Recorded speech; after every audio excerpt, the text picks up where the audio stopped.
Richard. I'm trying to. So my question I have is, if splitting the desktop into two, how do I make it one desktop? Go to display preferences.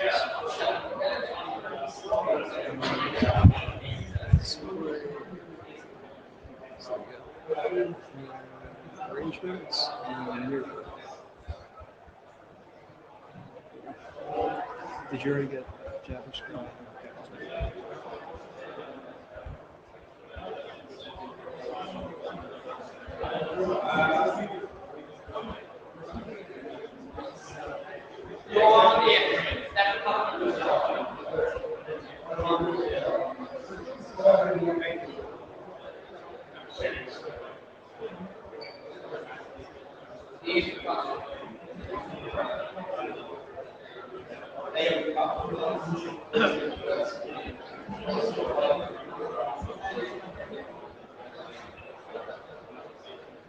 Amen.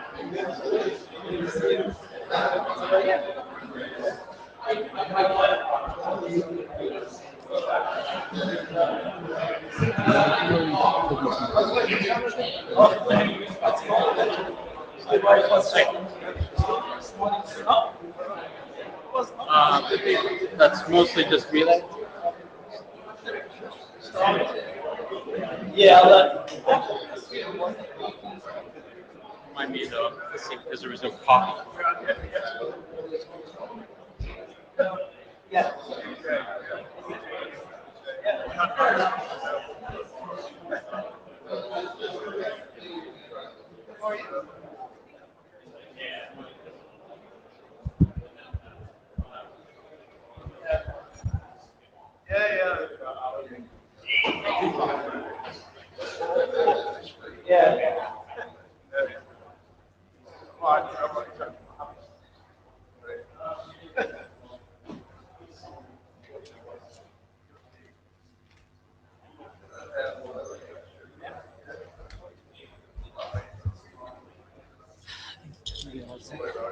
Do you mind running slides for? Sure.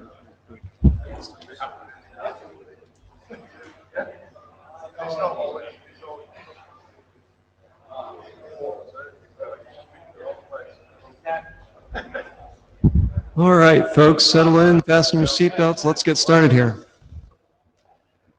Dr. Jennings. All right, so this is PERC meeting. Note it well, report your IPR, be a responsible citizen. I wanted to start off with a review of our milestones. That September one is sort of starting to come into view, so we should maybe start to think about adopting some documents for that and the others, which are not too much farther off. So I wanted to highlight some of the documents we've got on the agenda today that could map against some of these milestones, because we might start talking about adoption at the end of this meeting or shortly after. The ones that are in bold there, we're going to have specific presentations on. The one that's in italics is probably going to get covered in general and some of the stuff that Adam's going to talk about. So yeah, think about those. We still have your draft here, there. If we don't have any drafts right now on SIP or WebRTC integration, so submissions welcome if someone wants to do some work on that. So keep these in mind as we do through the presentations today. Think about what might be suitable or not to adopt as a working group document. Next slide. So Suhas and I, talking yesterday, took a little bit of liberty in rearranging the chairs time to shave a little bit off the front and put some on the back to wrap up. Any other agenda bashes right now? All right. So just wanted a quick recap of some of the context setting and scope we've done before. This will look familiar to those of you who were on the interims. We did the same sort of context setting there. So we've been thinking of this in terms of layers, doing a transform at the SRTP, SRTCP layer, doing some key management. We've got some talks about that today, and then some signaling that'll knit all that together. I think Adam's going to touch some on that, but like I said, we could use some more documents, some more work in that space. Again, recapping, what we're doing here is creating an entity of intermediate privilege. So by default in SRTP, we have you're either in the session or you're out of the session. And PERC is about creating an entity that can do some things with packets, that can read some fields or modify some fields, but can't modify or read everything. For those of you who were in at the interims, brief recap, we had 4 of them since the last IETF. 3 were devoted to looking at what we want to do with SRTP and figuring out exactly what capabilities we needed for the MDD to have at the SRTP layer in terms of modifying or reading fields there. I think what we came down to was that the MDD needed access to the payload type and sequence number and some extensions and not much else. And if it changed anything, it needed to keep the original. Sort of good 2-line requirements for SRTP. I think the transform draft we'll see today should be pretty clearly addressed to those requirements. We also had a call in SRTCP where we basically decided we weren't going to do anything with SRTCP because it was too complicated. The details of those discussions and decisions are in the minutes for the relevant meetings. And with that, I think we're over to Adam.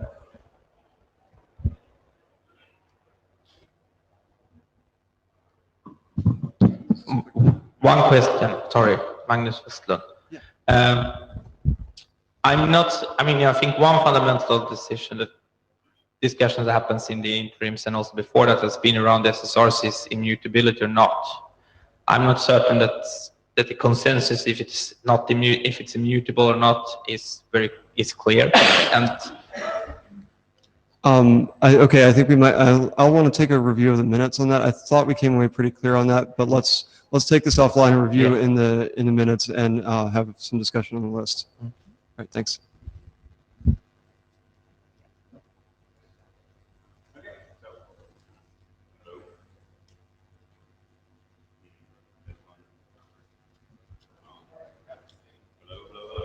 Here, just use this one. We probably do fine with one floor mic. No, this is good. I've got a mic up here now. Okay, so I'm going to go through real quickly sort of the overall architecture, mostly looking at how keying material gets from one place to another and the keys that are involved. So this is based on the current slate of drafts that sort of dropped shortly before this meeting. Okay, listed up here. So if you want to go in and get more details about sort of how all this plays together, these are the documents to look at. Go ahead and go to the next slide. Okay, so fundamentally, we have 2 sets of keys, right? We have what we've been calling outer keys, or the hop-by-hop keys that are used to encrypt information, protect information between participants and the MDDs, and if we're cascading MDDs between the MDDs themselves. Sorry, MDD stands for? Media Distribution Device. Media Distribution Device. It's basically like, it's the MCU in PERC, effectively, right? Packet switch. I don't know, it's the conference focus, and I keep looking around for the right acronym. Apparently MDD is the right thing for this. And we also have these end-to-end keys that each participant generates themselves for encrypting media that it sends to the MDD to then send to everyone. And each participant has its own one of these. If we want to go to the next one, I think we show that a bit. Oh, right. So the way that these keys get set up in the first place is when the whole conference is being set up, the MDD and key management function establish a DTLS tunnel that is used almost exclusively for key exchange. There are a set of messages, I have it down here. There are a set of messages that they can use between these that are used to either tunnel TLS messages from participants to the KMF or tunnel them with a little bit of extra information.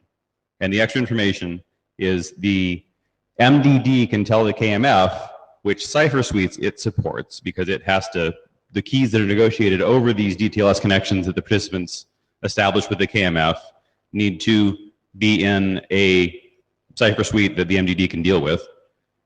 And it is also used by the KMF to push the negotiated keys down to the MDD, but only the hop by hop ones, the ones that he needs to understand. Now, ask questions if any of this isn't clear. I'll try to clarify what. Okay. Both? Yeah, Jonathan, I was just wondering why the MDD. So you're saying that is the KMF assigning the hop by hop keys unilaterally? No, this is done using DTLS. No. I guess my point is, why does the KMF have to be involved in the hop by hop keys? In the hop by hop between the participant and MDD at all? Okay. Because functionally, what the participants are doing is they're setting up a DTLS connection and sending it basically to the MDD, expecting that to sort of be the endpoint, as it were. Right. We're trying to modify DTLS as little as possible, and that's also used because that's used for your DTLS SRTP, and the SRTP is going to the MDD. It has to be to the same place, right? So what the MDD can do very mechanically is when he's receiving SRT from the participant, he's switching that as part of the conference. If he's receiving DTLS from the participant, then he's just tunneling it to and from the MDD. I mean the KMF. Sorry, KMF. All right. So there's only one DTLS handshake, despite the fact that you're having associated with two different entities? One per participant? I mean? One per participant. So and you end up with a double long key that you can then break in half. Okay, so it's not like there's an outer and inner DTLS handshake, effectively. Right. There's one handshake that gets you both sets of keys. Although the one that you use end to end ends up getting thrown away fairly quickly because you rotate it as soon as you get a new EKT key. Ronnie, Evan, how does the participant know that it has to establish a tunnel to the KMF? How does the MDD know that? No, the participant. Why would the participant establish in the first place this? He's not. He's just talking to the MDD. The MDD is turning around and tunneling what he's receiving from the participants to the KMF. And what prevents the MDD to also become a member of the? Because he cannot authenticate himself as being the KMF, right? When I attach to that, but he can. He can say he's the KMF. He could, but he couldn't prove that he's the identity of the KMF, right? When I attach to that KMF, we're going to have a certificate exchange, and I'm going to know who he is, right? This MDD will not be able to assert that he is that entity. So, for example, if this MDD were a hosted cloud service and the KMF were part of my enterprise, and I attached to that KMF, he would have to have a certificate to prove that he is part of enterprise.com, not cloudservice.com. If I attached and he said he was cloudservice.com, I'd say, that's not where I'm going, abort. Okay. And the entity needs to be aware of the KMF. Yes. And to be able to route to it all the information. Right. And you have to trust it to do that. Yes. I mean, he has to be trusted to handle the basic operation of the conference. He's just not trusted with the contents of the media. Yes, you trust it to the degree that it can it can cause the conference not to happen. It can't take over the conference. So as long as the participant authenticates the KMF, then the MDD is not trusted in the security sense. It just can deny that service. So again, I mean, there need to be some way to protect that because the key management function and the MDD are separate. They're separate on one hand, but on the other hand, they have to know one about the other, and you need to be able to be sure that nothing happens that will cause, because there's no protocol that established this relation between the MDD and the KMF. So this is functionally equivalent to the MDD being an IP router. Just because he's on the path does not mean he can get into the DTLS association. Yeah, I mean, as Adam points out, if you're not authenticating the conference, you're vulnerable to all the routers in your path as well, in addition to the MDD. Now, I think what Adam is articulating here is an overall vision that is going to require lots of moving parts to set up. So the transport layer stuff we've been talking about with SRTP and SRTCP is what's going on along those lines, what the MDD is changing in the middle. We're going to need a whole bunch of signaling stuff as well to arrange this. We'll need a tunneling protocol to go between the MDD and the KMF. So this is sort of an overall framework that will have different parts that interoperate to make it happen overall. Ronnie Evan, is it in the charter of the working group currently? Yeah. Because I thought it was just about the media. No, it's the key distribution is definitely within scope of what we're doing. Yeah, the milestone slide I had up a moment ago, there are specific milestones for media key management and signaling. Yeah. Colin Jakes, I just wanted to answer the very first question Ronnie asked in much more specific terms on the specific set of current proposals here. How will the participant endpoints know where to initiate that DTLS connection to, and how will they know it's secure to the KMF?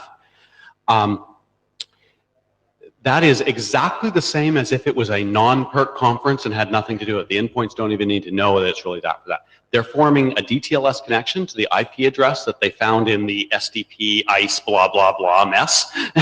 And they're going to check that it has the appropriate fingerprint of certificate that only the KMF will have. Ronnie, that is clear. As long as there's you be able to, we have the signaling between the MDD and the KMF, it's clear how it will be done, but otherwise it's not clear. That's all. Yeah, that's actually in the tunnel draft right now. And it's basically these three messages that I have at the bottom of the slide. But this is done, in fact, after there's some relationship between the MDD and key management function, because otherwise it doesn't work. Right.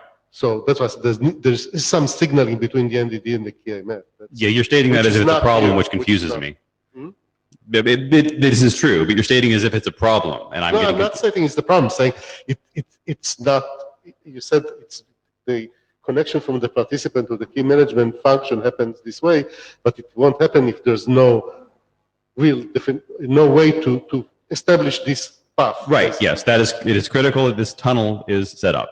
The DTLS tunnel that's highlighted here. Okay, I think we can go on to the next one.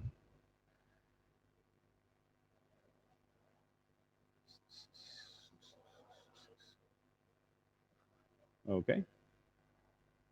Right. So one of the things that's established there is these hop-by-hop keys. I think actually that we talked through this enough that it should be relatively obvious, but just visually, you end up with three different associations, hop-by-hop keys A, B, and C between the participants A, B, and C and the MDD respectively. And this is what protects the information that the MDD has access to. You also have an EKT key that is provided during that DTLS setup and subsequent to it by the KMF to each of the participants. And they share this. Everyone has the same EKT key during the course of the conference. This is what they use to encrypt their own end-to-end keys when they send media to the other participants, which we see in the next slide. Right, so everyone is generating their own end-to-end key, which although this is initially going to be generated off of the DTLS exchange, it's going to very quickly change as EKT keys are pushed out to the participants. That will trigger them to change their own local SRTP key and then periodically send out that key encrypted with the EKT key appended to the RTP packet. And that's how everyone is able to decrypt the information that they have. But because that EKT key is never provided to the MDD, he can't access the media. So that's how the magic works. This all hangs together? Okay. So just to sort of give a general idea of how all of this works. I mostly put this up here in case we wanted to talk about the keys and have them all on the screen at the same time because we can point to them very easily. Okay. We can go on to the next thing. All right, so there are two key use cases that we've been talking about using this kind of architecture for. One is the one that I was talking about earlier, where you have an enterprise with its own key management server and a cloud-provided conference service. And this allows the key server to be located inside basically a trust domain without having to have all of the traffic going through it, for example. And the MDD, while trusted to handle the conference, does not have to be trusted to handle the media. Does this make sense? Okay, next slide. So the other scenario we want to make certain we can support is non-enterprise type use, where you have services out on the internet provided by third parties, things like Google Talk, Skype, etc., where the MDD is providing conference services, but there's not necessarily any trusted domain that you can place a dedicated server in. Under these circumstances, what you need to be able to do is co-locate the KMF with one of the participants. So something along these lines, we also need to be able to support with the model. And what we have right now does that, but we want to keep in mind these two deployment scenarios and make certain that we don't preclude either of them. Jonathan? Jonathan Lennox, given this picture, do you anticipate the KMF moving as, say, participant A drops out of the call? That's something we need to look into. I expect we probably will want to support that for exactly that reason. It's going to require some signaling, but yeah, it's a little further down the pipe. Yeah, I agree. That's an interesting sort of requirements discussion to have later.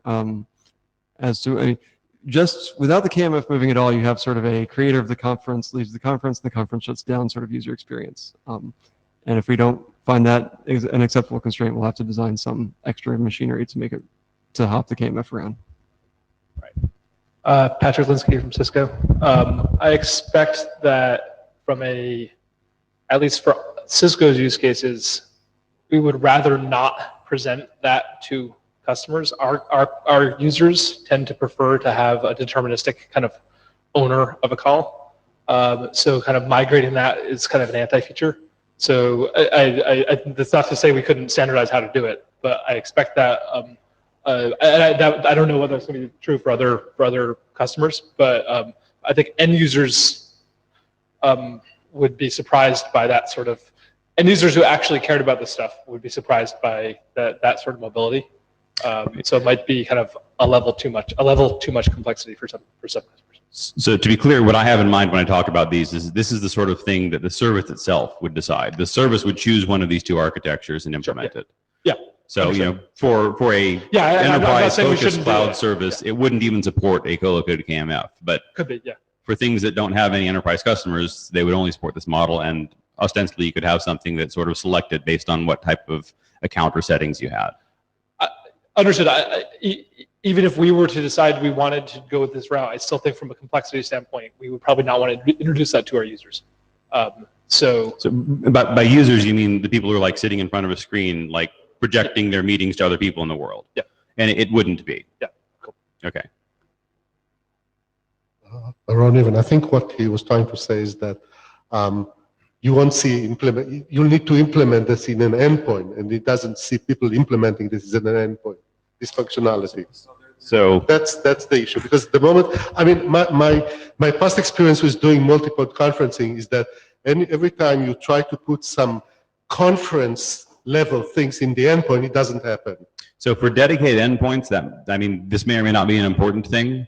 The thing that really drives this, at least as far as I care about, is where these participants, at least some of them, are WebRTC browsers.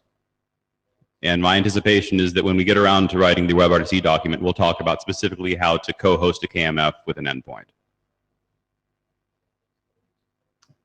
Russ Housley. If you're going to put a KMF that can be housed at a participant and want to deal with the backup, I think it's really important that the owner of the call, to use the previous speaker's words, designates who the backup is, as opposed to it becoming arbitrary person with the lowest IP address or something. So by doing that, they can proactively share the current table with that backup, and if the primary falls off, it's there, and that makes it a lot simpler, and the trust model is understandable.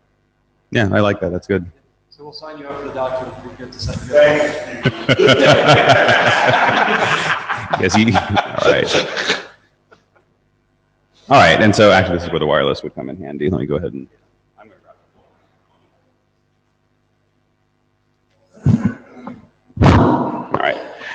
So just as a means of kind of showing how all of this works, because this is how I actually was able to crystallize it in my own head. It was kind of disparate pieces until I walked through the effort of figuring out where everything goes all at once. I want to walk through a call flow real quick to make sure this matches what everyone has in their head, everyone who sort of understands the keys and where they need to go.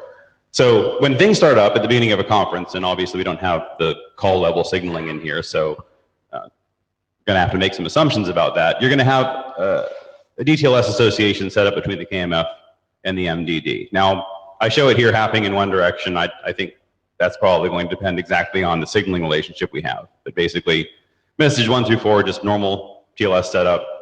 Mutual authentication is important here. And then, as each participant joins, so like participant A is going to join first, and message 5 is his hello, which indicates support for BTLS SRTP as well as EKT. And this is tunneled. This is exactly that message inside one of the tunnel messages, plus the encryption suites supported by the MDD. This is tunnel plus profile. That's one of the 3 messages. So the KMF is then going to basically complete this handshake with the client, which is all the way through 12 here, right? And as part of this, when the encryption material is finally established here at the KMF, he is going to take the half of the keys that represent the hop by hop keying information and send that to the MDD. Because basically, participant A has set up an association with the KMF with all of the encryption information, but the MDD needs half of it. The MDD needs the hop by hop keys so that he can decrypt the SRTP that he's going to receive from that participant. Make sense so far?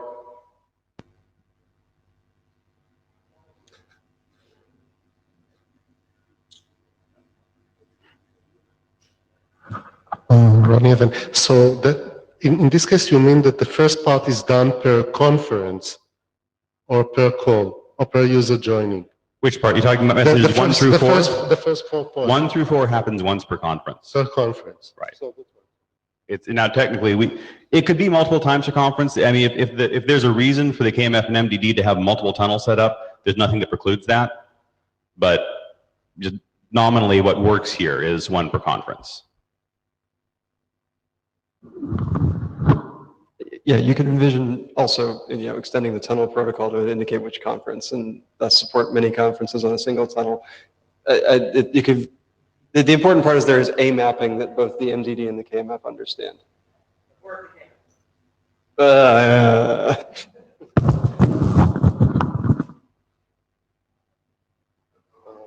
Ronnie Evan, it's true, but then it depends that it will need to define what is the protocol that signals, if it's per conference, if it's per user, if whatever. I mean. Right.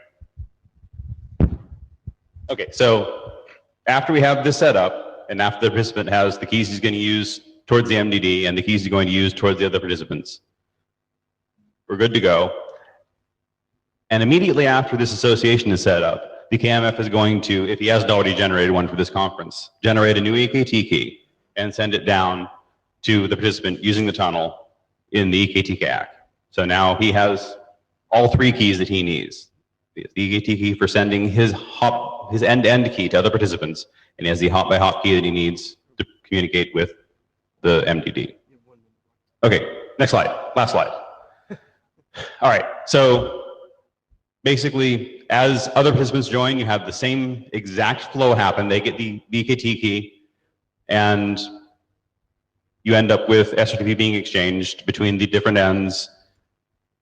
B can actually decrypt the information being sent by A because he has the EKT key, right?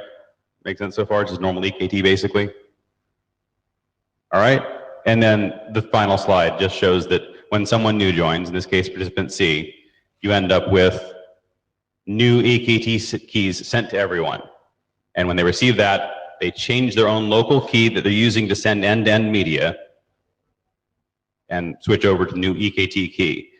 Now, there is an open question here. Do you cover this in one of your presentations? Okay. There's an open question here about timing of exactly when you switch over to the new key that we're going to have to address in one of the drafts. I'm not certain that right now is when to talk about that, but just something to keep in the back of your mind is that this can't really be instantaneous, but it's going to be very close to instantaneous on the order of like a second or less. And that's all I had. So who's next? Quick question sorry. about flow. I think we've in the past talked about allowing those keys to coincide.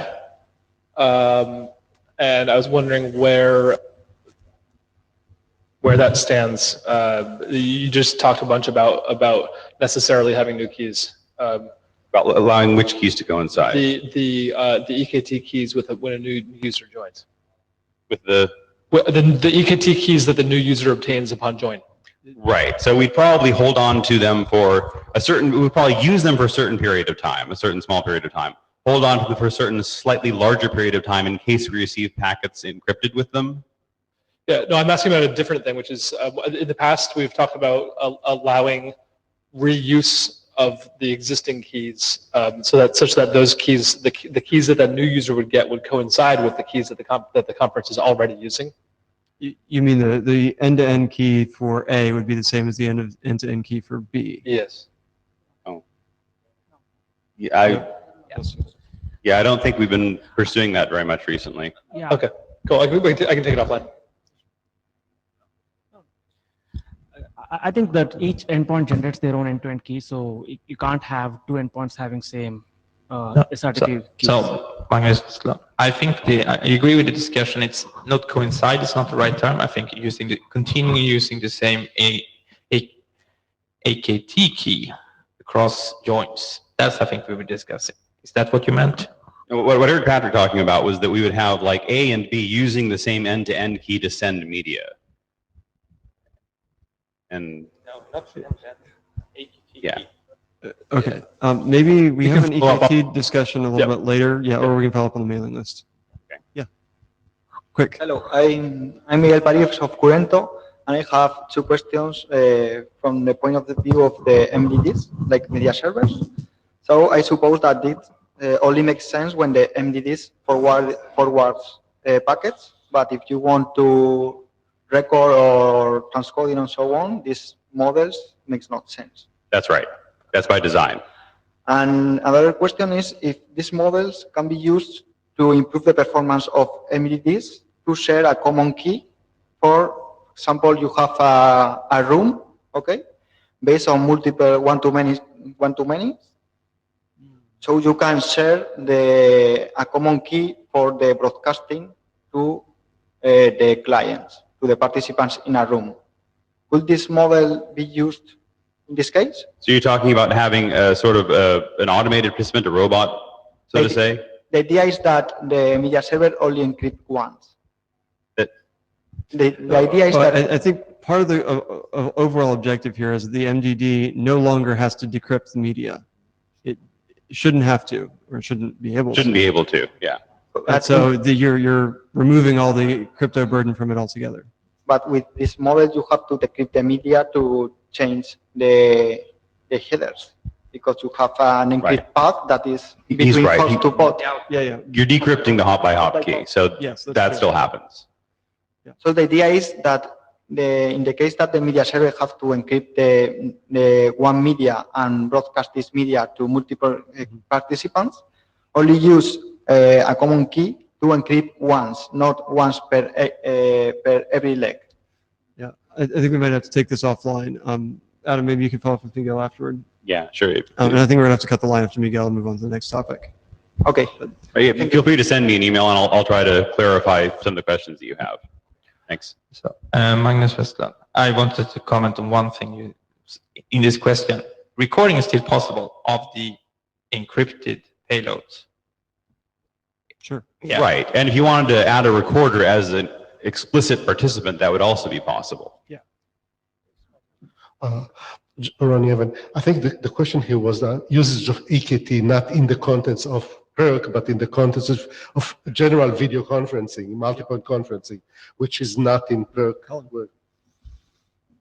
right, yeah, we gotta move on. We're behind schedule. So, Fluffy, you have two slots over which to save 5 minutes. Big game. You've got 4 I've started by breaking the microphone.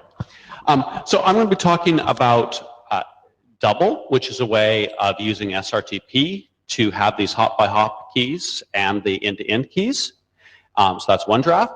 And there's another draft I'm going to talk about after that called EKT, which is about how we get everyone to have the same end-to-end keys effectively. Next slide, please. So, what Adam was saying here, all in all, we want the hop-by-hop stuff that the MDD can read and be able to process it so that it can tell things like speaker levels and which packets to send where, and then the end-to-end stuff, the end-to-end keys to protect them. Next slide. So the double solution is we still use SRTP, but we use a transform in SDP that is done by doing the same crypto we use in SRTP today twice. Once with the first half of the key and once with the second half of the key that forms the hop by hop. First half of the key is the end by end. So it's from a sort of security crypto and thinking about this point of view where we're not really changing anything. It's the same type of properties we have today. From the point of view of integrating it into systems, I'm trying to design this such that it really minimizes the impacts on the participant endpoints. Yep, you got to do some new work in the MDD and the KMF. We all want to build that stuff, but we're trying to make it as easy as possible for existing endpoints to be able to work in this type of environment. Next slide, please. So my first point here is we had a bunch of n-terms and we come to the conclusion that you can change the payload type, sequence number, or both. Okay, and maybe Magnus had a point on that earlier.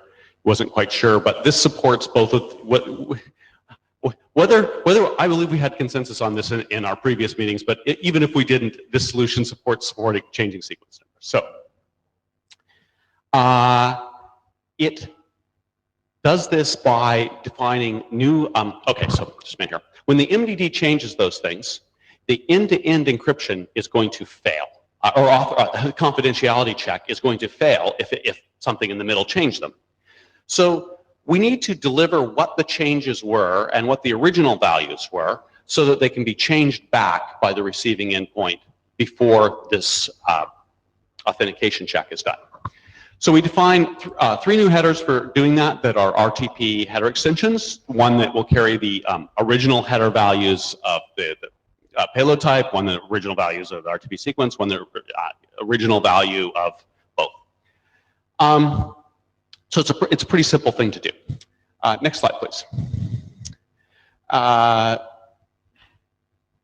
Next slide. Get some time here. So just to sort of walk everybody through what this would look like, okay? We're going to start on the endpoint. We've got a normal RTP packet with our data in it.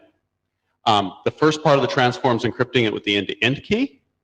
Then it encrypts, it adds in the original header values for whatever things, no, it doesn't, I just messed up, sorry. It encrypts it with the hop-by-hop key, and then not on every packet, but on a packet where it had gotten a new EKT things, it would add this EKT field, which we'll talk more about later, but contains the keys it used to encrypt that end-to-end, encrypted with something it got through EKT. Sends that on to the MDD. The MDD can decrypt the hop-by-hop part. It can change some of the things. It might not change anything, but if it changes some things, it adds in some extra RTP header extensions with the original values of what it changed, re-encrypts the hop-by-hop, and sends it on to B.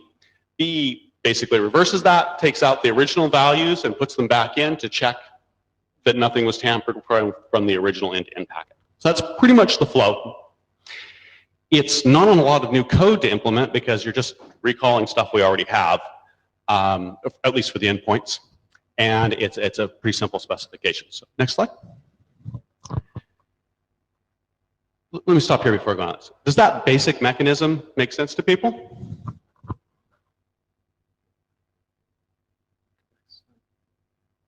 The next, I had one design question. Why did you, I mean, and maybe this is getting too much into the weeds. By the way, I'm buzzy here. I don't know what's up. Sorry, I'm going to walk up here and see if I can hear you better. Go ahead. Oh, yeah. Buzzy. So I had one design question, which is why did you decide to make the OHB stuff actually header extensions as opposed to just parts of the crypto transform format?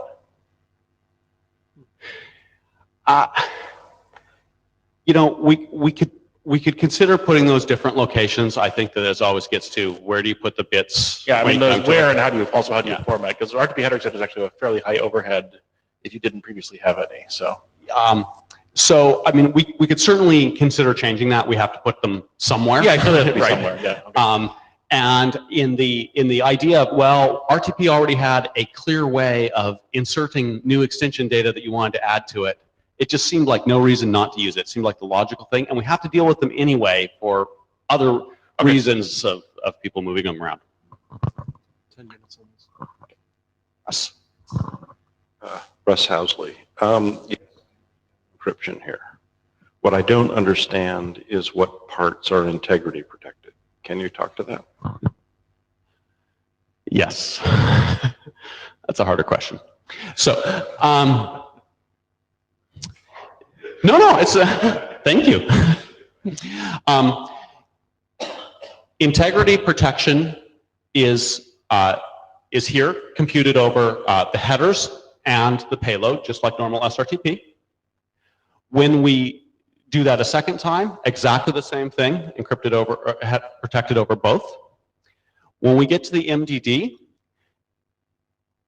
it is going to recompute the hop by hop one with the integrity over all the RTP header extensions, just per normal SRTP, which includes these new ones we added.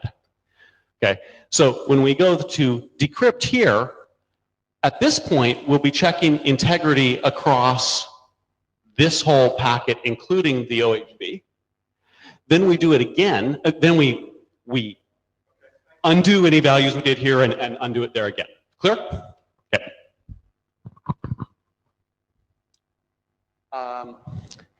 So one thing that's been discussed is some people have proposed, well, we may not need hop by hop, the hop by hop keys or encryption integrity. And so could we have a set of transforms that encrypted end to end and did integrity end to end, but had null? And I don't know, somebody want to speak to, you know, one of the open issues, do we need these or not? I don't know that we really need to resolve any of that today. It's certainly clear we could do both. In the name of time, I think I'm just going to step on. Let's see what the next, a couple more slides here. That's it? Okay. So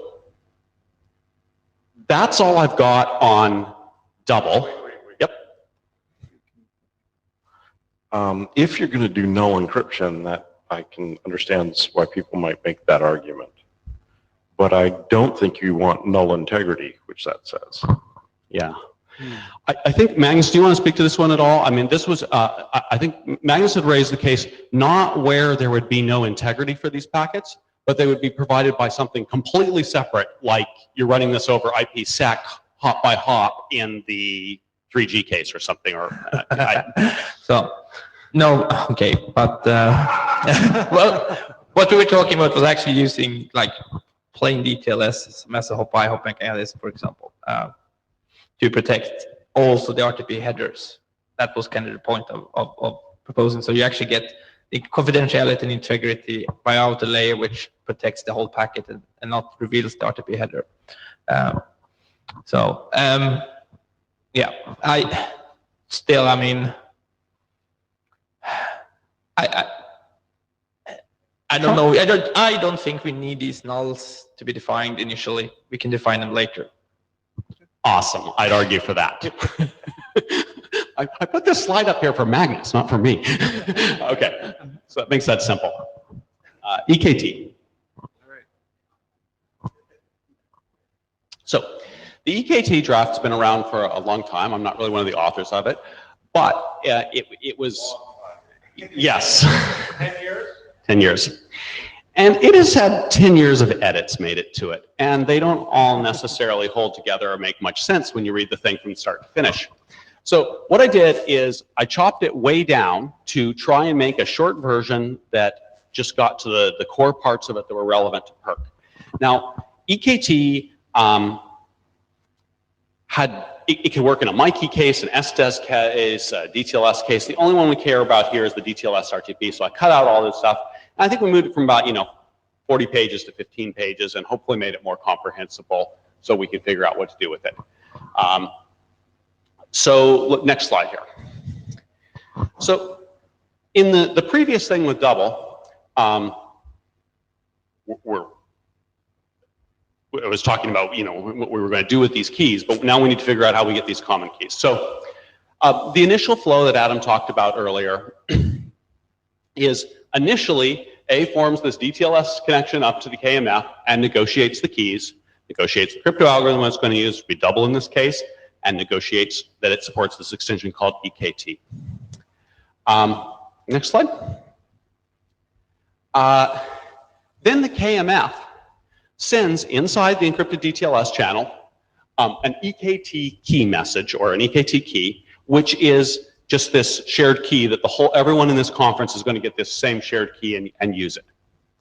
Now, when A starts sending packets to B, A takes the SRTP end-to-end key that it was using and encrypts that with this common EKT key it has, and puts this in this EKT field that it tags on the end of the packet and sends it over to B. And it doesn't need to do this for every packet. You can think about it happening for every packet. It'd be fine if it did it for every packet, other than it would make them all bigger. But it does it for the packets early on when the key changes. If a participant leaves the conference, a new key, EKT key, gets pushed down to every participant, and everybody starts generating new SRTP master keys that they encrypted everything with, and you resend these keys again. So next slide. The media receiver, they got pushed the same EKT key. They use it to decrypt the EKT field, where they find the SRTP master key that they can use to decrypt the SRTP packet they received. Next slide. So, we've implemented this various places. We've been doing it for a while. It's a pretty simple and obvious approach to this whole thing, right? And it layers on top of the other channels we already have. So next slide. The EKT key, the details of what actually gets sent is we send the cipher that's being used, the actual key value. We also send some SRTP needs master salt for the various transforms, and we send the salt as well, so everyone has the same salt. And we send some integer, we're calling SPI right now, that uniquely identifies the EKT key. And that actually, you'll see later, gets sent unencrypted in SRTP, so you know which key to use as keys change from one to the next. So next slide. One question. When you say EKT key here, you mean the key value that is passed in the EKT message? Yes, and I'm going to be a little bit inconsistent here of sometimes using key to mean specifically the key and sometimes the whole field.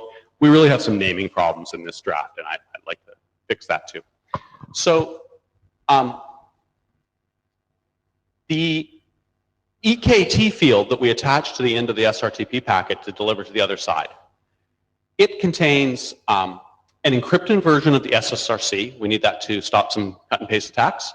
The rollover counter and the SRTP master key that we're using for encrypting that media flow. So it encrypts all of that using this EKT key information, and it takes that plus the SPI, which it adds on the end so we can identify it, that's unencrypted, and that forms the whole EKT field that gets put to the end of the packet and sent to the other side. That can be used to decrypt and get all of this information. Notice when I was copying, if you read the draft and you're a little bit confused about this, it's because I probably deleted out of the draft the most important part of the draft when I was cutting things down. So there's like the important key diagrams missing. Next slide. So there's a bunch of issues on this. Right now, the way the EKT message is defined, there's the way we actually have two EKT messages, a full one and basically an empty one that there's nothing there that you don't have, so that you can send a really short one when you're not using extra bandwidth. And we use 1 bit to differentiate between these two messages. When we start thinking about future compatibility and changing these messages, and if we ever wanted to add more things into this EKT field, like initial sequence number or other thing, we'd probably need a slightly bigger version number. We probably need to have length information. There. So we've got some work to do to sort of resolve that type of stuff. Next slide. I actually, having seen these drafts split apart like this, like the idea of splitting up the drafts as much as we can, putting the base EKT stuff that we need for PERC in one draft, and then having extension drafts that rely on that for the Mikey stuff and SDS if anyone wants to move forward with those. Let's just split these up, we can, and it makes it much easier to understand and do the draft. And it also brings up the question of where we, if we could move that draft over to here and do it in here. Sorry, oh, okay. The sound is doubly confusing up here. Next slide. Okay. Crypto sizes, that came up earlier. Next slide. So key transition time. This is probably one of the thorniest topics in this thing. Imagine the case where we got a bunch of participants, they've all got the same EKT key, we've got media flowing between everyone, and somebody leaves the conference and we want to rekey the conference. So we send down a new EKT key to everyone, and everybody who receives that makes a new SRTP master key and starts transmitting their data with this new key. If some of the DTLS packets to deliver the new keys to one of the participants got lost and were retransmitted, and they're probably in Indonesia or something anyway with crappy internet connection, it could take a little while for that to get reliably, for the EKT key to get reliably delivered to the participant in Indonesia, where perhaps one of the participants that was very near the KMF got the key very quickly. Any media that was sent with the new key before you'd gotten the key to receive it, you'd have some sort of glitch in the media. So there's been lots of talks about complicated ways to ensure that everybody has the same key before you start using it. But the problem is really you want to kick this person out of the conference as quickly as possible. And you've got a human perception time of how long it seems normal to get rid of somebody. So my proposal here is just say, don't use the new EKT key to encrypt media until 250 milliseconds after you've used it. And if it takes you longer than 250 milliseconds to get the new EKT key, yeah, there might be a little bit of lost media here. But this is really easy to implement, and all the other schemes look really complicated. So this is direction I'd propose going on this. Patrick Linsky from Cisco. I think that rather than putting a hard number like this into the spec, it would be good to get some metrics on this and figure out what this, like in a global conference, how long of a propagation delay we actually can deal with. Yeah, and this 250 was just pulled out of thin air, so that would be an excellent thing to do moving forward, was refine that number. Magnus Westland. I mean, one thing you can do is to actually use the round-trip transfer measurements from RTCP to figure out kind of how big the conference is, so at least you can ensure that you have had some chance to getting it in place, possibly cap it at the maximum value of like 1 or 2 seconds. But yep.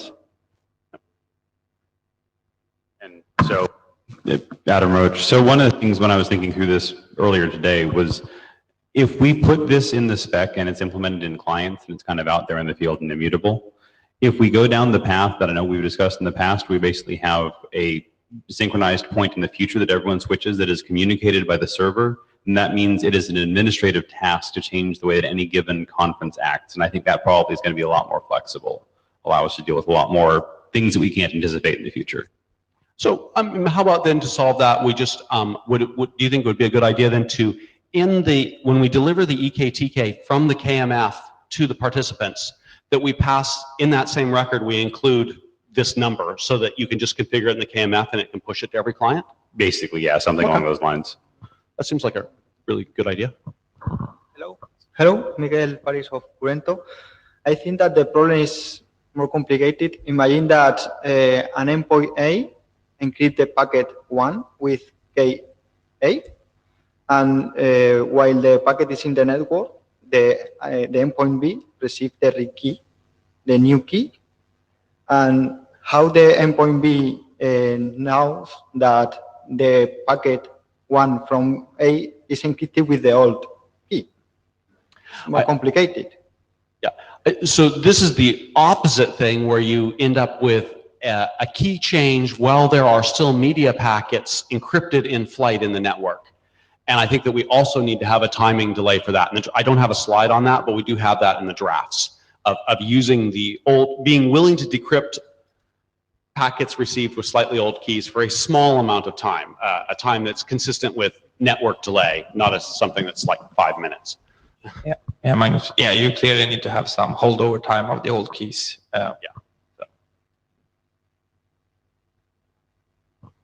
John Mattsson, Ericsson, this seems to remove the replay protection in EKT that wasn't working in the first place, but this seems to remove it completely. Yeah.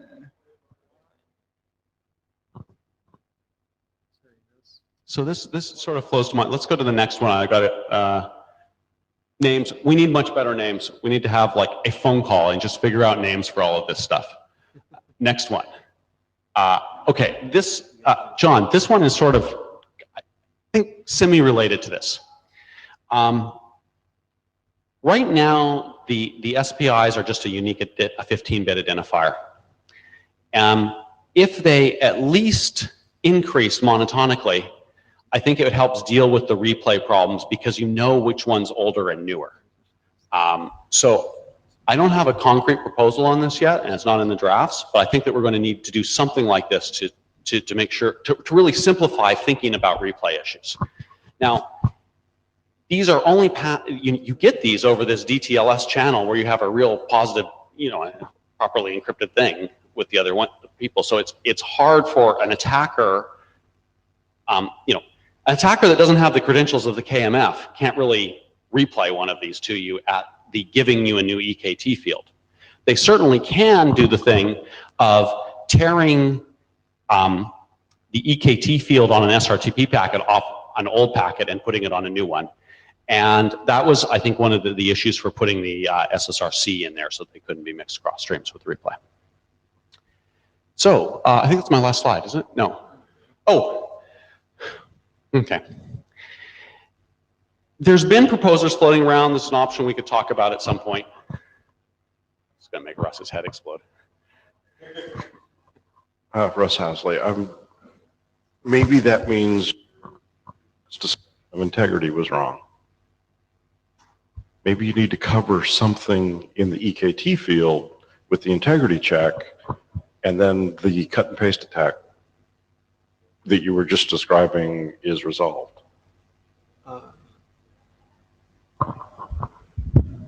No, Colin, were you trying to say that a participant in the conference could take the EKT tag from an SRTP packet and stick it on another one within the conference to another conference participant? Is that what I thought we'd eliminated that cut and paste, the cut and paste attack by adding the SSRC. I thought it was the taking one from one stream and putting it on a different stream. When you were in a participant. Yeah. John, you want to straighten me out on what I should be talking about here? Do you?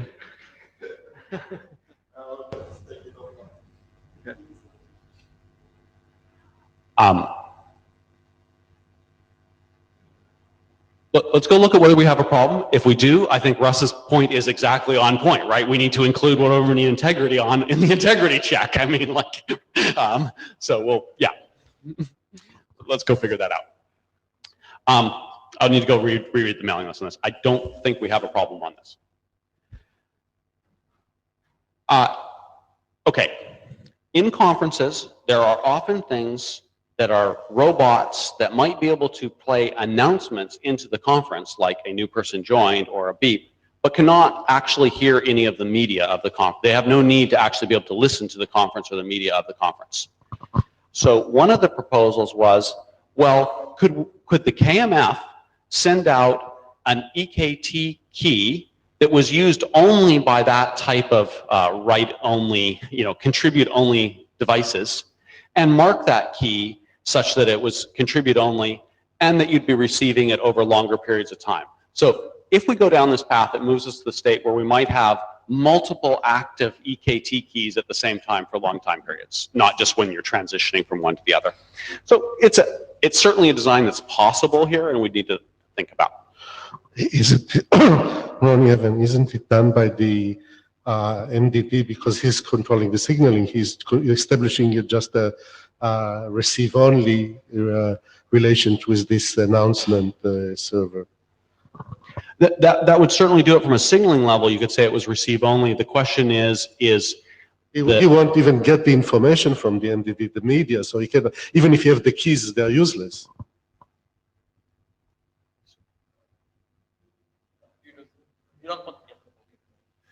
But you said that the MDD, you trust the MDD to do the right thing. So if the MDD don't forward the media, doesn't forward the media. Okay. No, we don't trust the MDD to be able to access the media of the conference. And so we would want, and the question is there not accessing the conference, it's just sending the media to the announcement server. no problem with that at all. But yeah. The question is what key does the announcement server have? Yeah, so Roni, the important thing is to say the MDD should, the one controlling the MDD should be able to game the conference to get hold of the key, and as soon as it gets hold of the conference keys, it has control over all the media streams and can tap them as they want it to do so. And so the question is the announcement server, this robot, trusted? If that's coming from the MDD, which have this kind of hold function, etc., no, it's not a trusted entity. I think it's also probably worth calling out explicitly whether we, kind of to this point, whether the fact that the MDD is acceptable that the MDD is able to do a denial of service attack. There's a whole bunch of different venues through which that can happen, and I think my assumption throughout all this has been that that's an understood possibility, and yeah. So, I think we're unquestionably the MDD can totally tear down the conference, not forward any packets, can do a complete denial of service attack for sure. Our threat model is it can't access the media of the conference is all we're trying to protect against the MDD. I guess the question is, do we have that written down in the spec clearly already? Because it sounds like some of these questions are not coming from that kind of shared point of understanding. I think that's. I don't know. Well, have the chairs documented all of the requirements? We have a framework document, yeah. I know what assumptions I have in my head, but I don't know what assumptions are written down in paper as accurately as we should. Look, I think that's there, but I can't tell. I would need to go look and search to find Yeah, out. I mean, I think the base requirement is what's in the charter, which is that the MDD can't see the media, and other things may be negotiable. It seems that the security properties of this announcements idea is exactly the same as the security properties of having everyone join two conferences where the announcers are only in one of them. And is it worth it making the model more complex for this function? It's an interesting way of thinking about it, Harold. You're right. It's from a security point of view, it's the same, but it would mean that you were, two conferences would be two DTLS connections. This would be one DTLS. I mean, it's the difference will be only the optimizations of throwing in the same. And I don't know. I think that's a good way of thinking about it. What is the real gain of this? I think that's perfect. Okay, so let me just back up to the whole two sets of documents I just talked about. Is it reasonably clear that how the pieces fit together, or do people have questions on any of this anywhere? Is my main thing.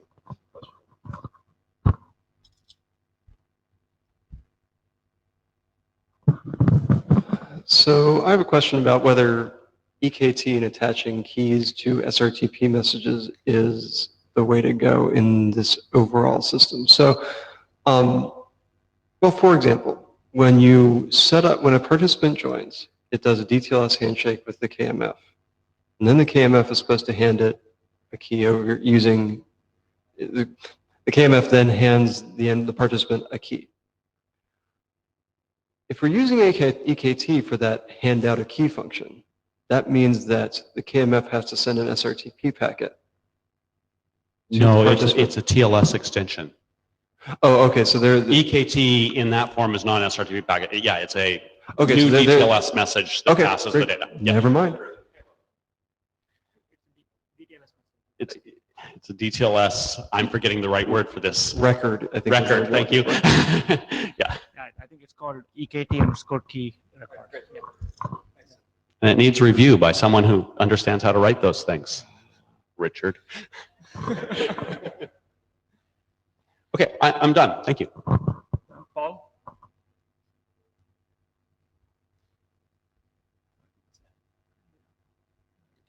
Tunnel.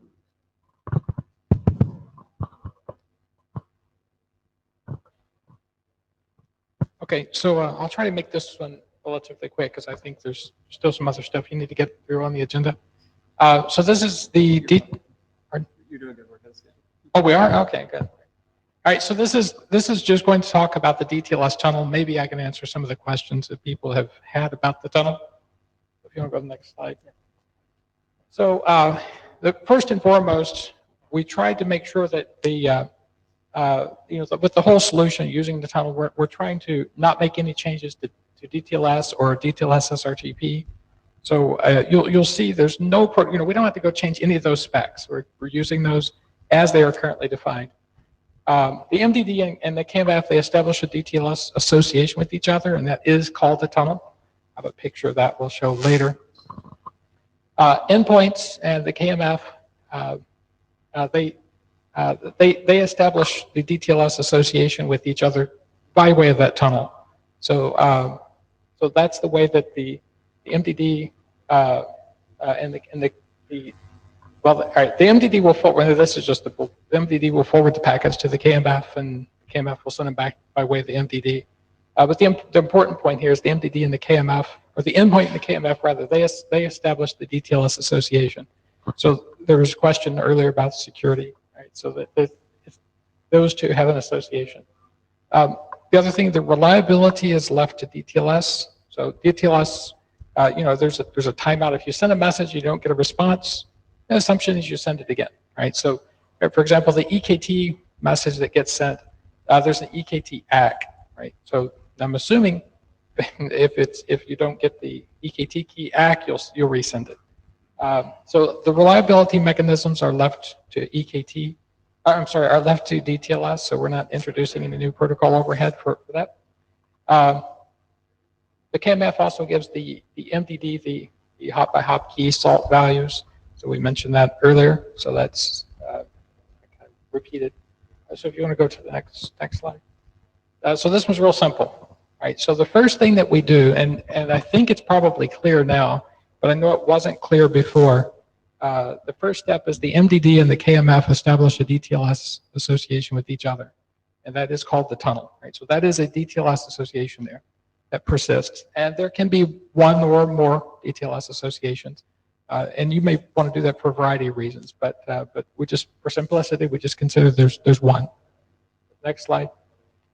So whenever Alice joins the conference, the first thing that happens is that Alice is going to try to establish a DTLS association with the KMF. And as was mentioned by Adam, and there's questions raised on the floor, that goes through the MDD up to the KMF. So the endpoint just does normal DTLS SRTP type signaling, just as if it were doing a point-to-point call. It doesn't really know. Of course, it knows it's a PERC conference because of other things, but at least this part of the code would be exactly the same as if it were a point-to-point call. Sends it up to the MDD, and that establishes the association. Now, when the MDD forwards it, there's an association identifier. We'll get into the protocol bits here in a minute. So there's an association identifier that the MDD will put onto the tunneling protocol. So when it sends the DTLS message, it actually wraps it inside of another protocol, the tunnel protocol. And the purpose for that, of course, is that the MDD is handling lots of endpoints. So it can't just forward up a message. It doesn't know which endpoint it belonged to, and when it gets a response back, it doesn't know which one to send it to. So we have this very lightweight tunneling protocol. And the MDD also advertises which security profiles it supports. So, of course, the endpoint does this through normal DTLS SRTP, but the endpoint, the MDD needs to be able to tell the KMF which security profiles it actually supports. So that way we can reach an agreement on which encryption cipher suite we're going to use. So, next slide.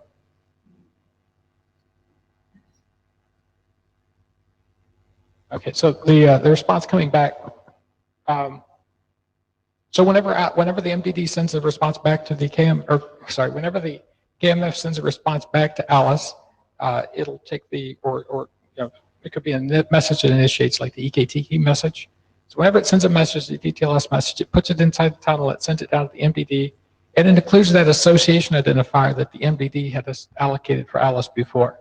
So that's used to identify each of the participants. The MDD then forwards that over to Alice. Next slide. All right, so this is the very high-level view. It's similar to what Adam had in his presentation. So there's a DTLS handshake that goes on, and then there's the tunnel message plus the profiles. Now, it's written a little bit odd, but there's a basic tunnel message, and then if there's any extra stuff, it gets appended onto the end. So it's the tunnel message plus the profiles that gets sent over to the KMF, and then the KMF just sends a tunnel message back that includes whatever it's going to send, and it continues the DTLS handshake. So once the DTLS handshake is finished, then let's see. Then well, once it finishes, you'll see at the point where it sends the key info at the very last step. Once the handshake is finished, it sends the finished message over to the endpoint, the KMF. And when it does that, it includes the key information that's used for hop by hop. So that's what the key info is here. So that way the MDD has the key information it needs in order to do the hop by hop operations. And through DTLS SRTP, which is inside this stuff here, that we can't see here. The MDD doesn't have access to it. But anyway, the endpoint would have access to the end-to-end key material and the hop-by-hop key material. I'll go to the next slide.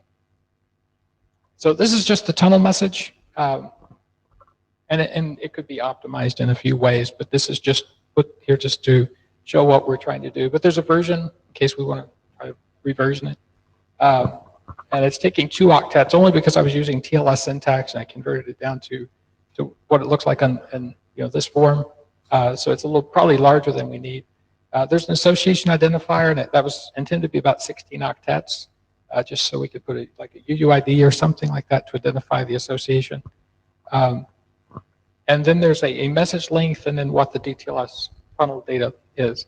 So that's the basic tunnel message. So every message from the endpoint, or from the MDD up to the KMF, or from the KMF back down to the MDD, will have this as a at least at the start.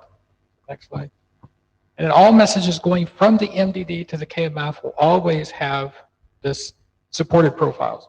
And the reason for that, we could put it on the first message, but if the first message happens to get lost, the endpoint retransmits a handshake message, and that goes up. And if the KMF doesn't know what security profiles are supported by the MDD, then it doesn't know what to negotiate with the endpoint, because it has to be able to. The MDD has to, the KMF rather, has to take into consideration what's supported by the MDD and what's supported by the endpoint when it tries to determine which crypto suite to use. And so, on that, it advertises the security, the protection profiles. So the data type here is really, could be called message type, but I felt odd calling it message type, and it's like at the bottom of the message. And the message is the tunnel message. So it's just what data is being appended onto the end of the tunnel message. Next slide. And so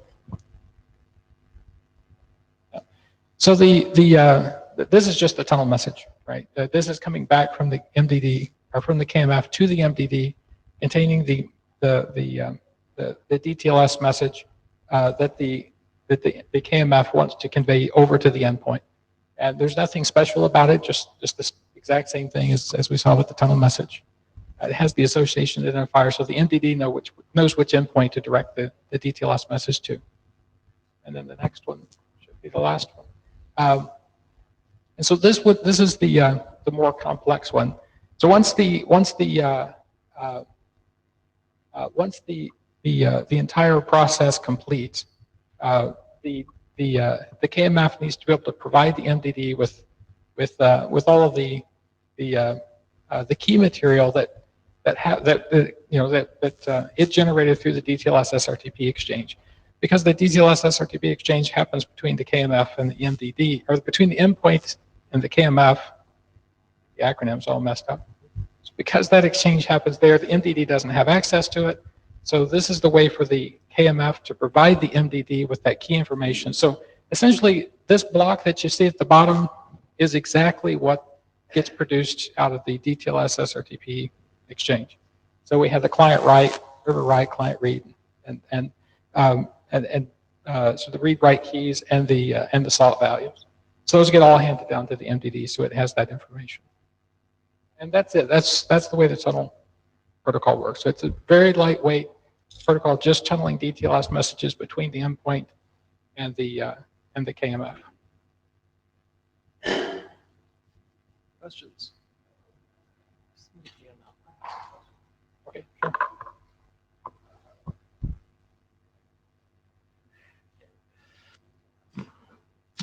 So, Magnus Westlund. I'm wondering if we're getting into the territory where we're going to see MTU problems with this tunneling mechanism. Which transport is we actually talking about? UDP? Let me, I'll be out of camera, but let me stand here while you talk. I can't hear over there. Okay, so I asked about, are we going to get MTU problems here? Because this is, the tunneling is basically on top of UDP. Or, Let me ask a different question. Is there any particular reason to run this over DTLS versus TLS? Okay, so you can avoid that issue by running it over TLS. TCP, yeah. Okay, good. Then you might actually have to have such consideration about the MTU, because this, I guess, is going to be a bit of data, and the details message themselves might already be like at least 1K. So The MTU size is something to consider. And the only thing, if we're going to use DTLS, we have to just do something to ensure that endpoints don't send those large messages, make the record smaller than would be necessary. It'll have to just take into consideration, it knows it's going to be tunneled. The only technical reason maybe for using DTLS is because if you want to support the mode where the KMF is co-located with a browser, that might present firewall problems. Yeah. Whereas if we use DTLS, we can get around it entirely. John, thanks. I might suggest WebRTC data channel. Pardon? WebRTC data channel.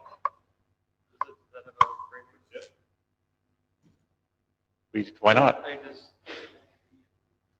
I mean, not web. I mean, it's just the SCTP over DTLS. Yeah, that in that sense, yeah. Is that what I mean? Or it seems like it has all the properties we want. And hope. To be clear, the messages we're talking about here, these are like DTLS handshake messages. We're not sending RTP over this. Yeah. Oh, so you're sending the keys, protected, wrapped keys, encoded, and you're talking about keys of fairly big size, especially if the double keys. So it's a matter of the message you're actually forwarding or the tunnel with the tunneling mechanism is going to go into MTU. Yeah. Yeah, the certs will be the big. The certs are going to wash everything out by an order of magnitude. But we are talking about, if you're doing 256-bit AES, you've got each of these master keys is 64 octets, right? And times 4 of them is a bunch. Yeah, so it's a non-trivial addition, especially if you're. Well, yeah. So it's not implausible that you would run into MTU issues this way. But I think the general point is probably valid that it might be worth looking at alternative transports to run the tunnel, either TLS or something like data channel. TLS would work, except it would present issues for the browser case. Yeah. Data channel would be a potential candidate. Of course, browsers do have TLS stacks. Or I'll note that you send this with the finished message. The finished message is really small. Oh yeah. Right. So if you pull out the finished message separately and send it along with the keys, you'll have no MTU problems. Mm-hmm. The other question I had on this slide, you have client write keys and server write keys. Yeah. In this case, the server of the DTLS handshake is the KMF, and it's never going to write SRTP. Shouldn't anyway. The server. The server should be MDD. The server is going to be the MDD. The client would be the I see. endpoint, Okay. or vice versa. It depends on who's set up. Who's the client server Mhm. between the endpoint and the KMF. Right. Okay. So these are in the context of the tunnel. Right. I mixed that up.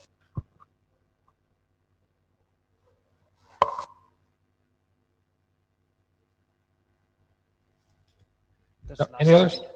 That's the last slide. Okay. Yeah, that was last. Other questions? All right. We have Jonathan. John. Jonathan Lennox, I'm just And I'm not. This is it's hard to talk when this is so buzzy. The principle. I mean, I feel like there's often been the principle that devices pick their own write keys because they trust their own RNGs and not necessarily other people's. So this whole the KMF picks the MDD's hop by hop keys makes me a little bit.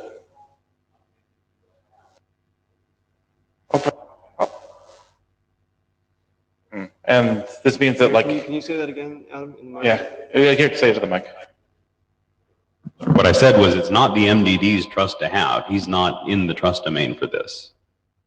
Right? If you can't trust the KMF to give you these keys, then the whole thing's just broken anyway. I guess it's I mean, it's the sort of thing where intellectually I understand it, but it feels weird from principles we've used before and how to design things. Yeah, I mean, and also just The endpoints still do pick their own SRTP master key that they use to encrypt their own data. endpoints do, but the And the KMF pick the key that you use to encrypt those keys with, right? But one person's got to pick that key. but the hop by hop keys though. The hop by hop keys? What hop by hop keys? Those are all independent, nothing to do with any of this. No, but the KMF is picking the MDD's. So in the DTLS connection, both ends contribute entropy to the TLS connection, right? Yeah. So, I mean, this is like saying when I connect to Yahoo, Yahoo helps pick. Yeah, I guess.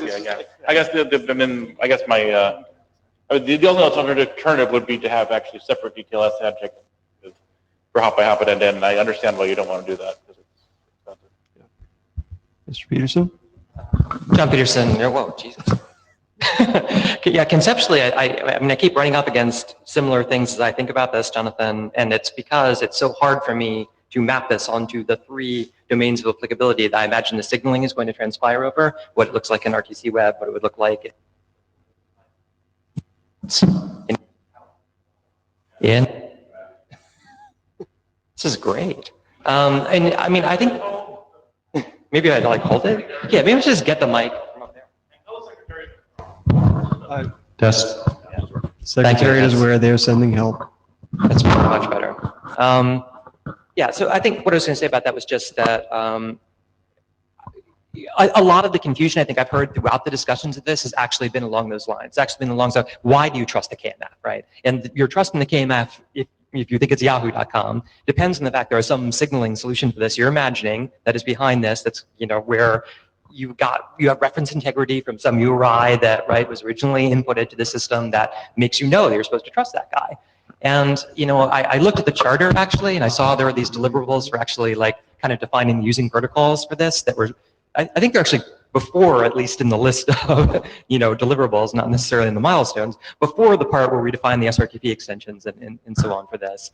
And I guess I feel like having that would be super useful to helping people keep straight why it is that this architecture is the way it is. I think it's a sound architecture, right? I think it actually does all make sense and that you can go forward with this and it will actually work for those cases. But I doubt that we're going to be able to get much consensus to establish that without at least one of those kind of, like if we did this for WebRTC and just said, okay, this is what the WebRTC signaling flows look like with all of the things built in. And like the use case document that Magnus did originally, right? That was more like input to protocol design. Yeah.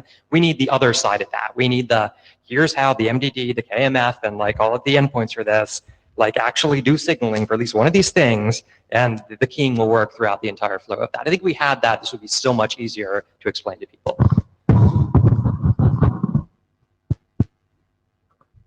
Mosinati, I kind of agree with Jonathan. This has rubbed me the wrong way since first seeing it, and I just wonder, not because of the aspect that whether or not you trust the KMF, but just from the pure security, principles of, don't do things that necessarily introduce more vulnerabilities. And key distribution is a hard thing that usually introduces vulnerabilities. And having to distribute keys, another set of keys that are independently generated, from the KMF to the MDD, adds, potentially some security vulnerabilities that you could eliminate by deriving them, as today, independently and only known to each other. So I do kind of agree, even if you fully trust the KMF, it does still, go against some established security principles to do key distribution to it instead of just doing asymmetric, key gen independently. Perhaps.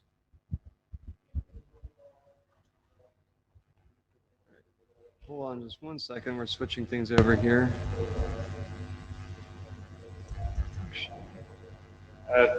Jonathan, the other point I guess I might make is that, on the principle of, give everybody the, least knowledge they need, there's no reason why the KDF should need to know any of the hop-by-hop keys. So, I can't think of a threat model where that would be a problem, but I also don't see any reason why it needs to know them. So. All right, so yeah, it sounds like there's some, Fluffy, did you have the last thing? So no one has expressed any security problem in knowing that. The issue that we're trying to do here is not totally make every endpoint rewrite itself to have two complete different crypto operations going on when it doesn't need to, right? And so this just greatly increases the complexity with no security gain for a perceived wisdom that doesn't make sense here, right? Jonathan, it might be helpful if you could write down, try and write down what the threat model looks like that you're protecting against. That's the problem. I don't have a threat model. I just have, design patterns we've seen before, and feels like if I knew a threat model, I would say this is a problem, as opposed to I've got a woozy feeling about it. Yeah. And I certainly see, in addition to rewriting the clients to argue against myself and agree with Colin. If this is a lightweight client, you don't want to be doing two entirely separate DTLS handshakes when one is entirely sufficient. Yeah. Just for the, Actually, John, be quick. Yeah, so regarding a quick threat model, I think there's a problem when you have the KMF in the endpoint and if you would switch KMF to another endpoint, then the first endpoint would have the hop-by-hop keys. So I said that we will exchange so I think there is a security problem. That might just be another argument not to switch to KMF. So I wanted to close out with some questions here and see if we could make some progress on some organizational stuff. So it seems like the area where we have the sharpest idea of requirements, where we've had the most discussion about requirements, is on the RTP layer, the transform, and the requirements for encryption and enabling the MDD to modify stuff. So I'd like to propose that we adopt the double transform draft as a working group document. I'm going to go ahead and take a hum on this. If you're in favor of adopting the double draft as a working group document, please hum now. If you don't think we should adopt it, please hum now. Okay, I heard several in favor and none against. So I'm going to call that, and we'll confirm it on the list. Oh, Miller to the mic. Matt Miller channeling for Randall. He also approves. He agrees. Great. So we'll confirm this on the list, but that sounded pretty good. Next question. Hey, Ben. Sounds like we need EKT here. It's currently elsewhere. What would you think about us taking on a milestone to do the core part of it that we require?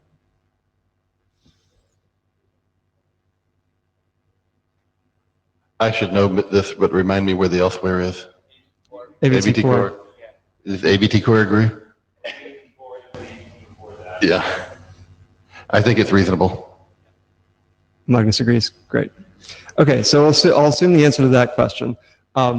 I think it needs to go through another rev before it's ready for any sort of call for adoption to like add the ciphertext back in. But assuming that revision goes well, would people feel comfortable calling for adoption on the list for that one? Seeing nodding. Okay. Good. So we'll get that done. Good, and we'll have 2 deliverables. I think I wrote these before we got into the tunnel discussion. I think we've got some good feedback on tunnel. There's some of the right stuff going on. We might need some revision in the transports, and we might even need some idea of what the signaling looks like before we nail down much more of the interactions on the tunnel. So I think, Paul, we've got some good feedback to ponder on the tunnel draft before we get to the point of adopting. All right. Thanks, everyone. That was productive. Oh, yeah, Magnus. What about framework? Framework, yeah. Yeah, we need one. But I mean, yeah, isn't it good enough to take on as a working group document to continue to evolve? I mean, it's the architectural document. I think we clearly have a milestone for it. Is that a motion to adopt? I mean, I don't think anyone else is going to write it, so I think we can just stack the working group label on it and continue to evolve it. So. Yeah. Can people, since we didn't talk about it today, can people raise their hands if they've read the framework document? All right, great.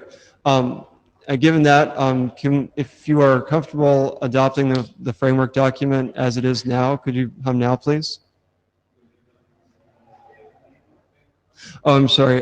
This is draft Jones PERC. Actually, yeah, I've got it up here.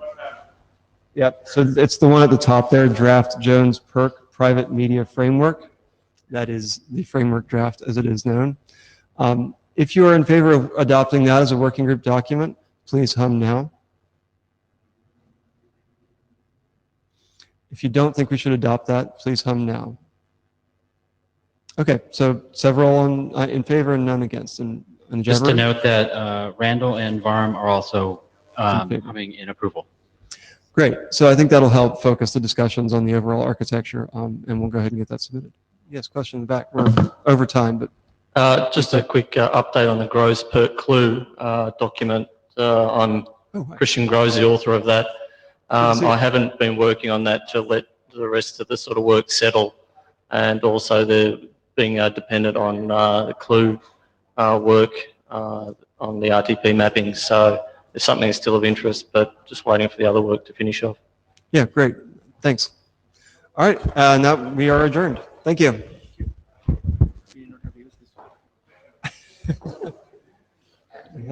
If you haven't signed the blue sheets, please, we have them up here for you to sign.